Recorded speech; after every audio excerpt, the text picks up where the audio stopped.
S'il y a bien un élément que l'on prend en compte en aviation, c'est le vent.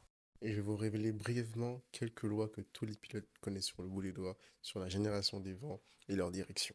Si t'aimes pas l'aviation, tu peux swiper dès maintenant. Sinon, je t'invite à monter à bord juste ici, chez les Hustling Pilots. Déjà, il faut savoir ce qu'on appelle un vent. Un vent, c'est le déplacement d'une masse d'air. Et cette masse d'air tourne autour d'un axe de pression. À gauche, nous avons un axe de dépression dit Thalweg, et à droite, un axe de haute pression appelé anticyclone ou dorsal. Autour de ces axes, nous avons les isobars ou isohypses selon la hauteur. Il faut savoir que plus ces lignes seront serrées, plus le vent sera de forte intensité. Au milieu, nous avons un marais barométrique, c'est-à-dire que la pression ne varie pas sur cet espace. On remarque aussi que le vent tourne autour de ces axes dans un sens précis. Mais le sens est déterminé selon l'hémisphère nord ou l'hémisphère sud de la Terre. Dans l'hémisphère nord, l'air tourne autour de l'axe d'anticyclone dans le sens horaire des aiguilles d'une montre. Or, dans les axes de dépression, il tourne dans le sens contraire des aiguilles d'une montre. Dans l'hémisphère sud, c'est différent.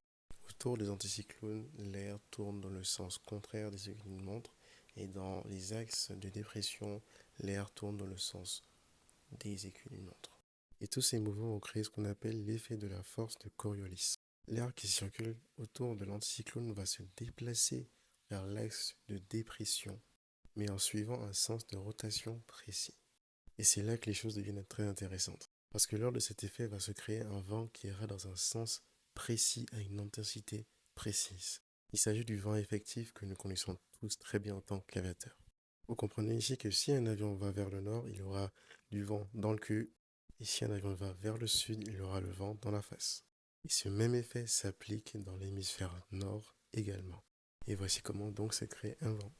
Tu ne le savais pas, maintenant tu sais. N'hésite pas à t'abonner à la chaîne, ça m'encourage énormément. Allez, ciao les hustlers.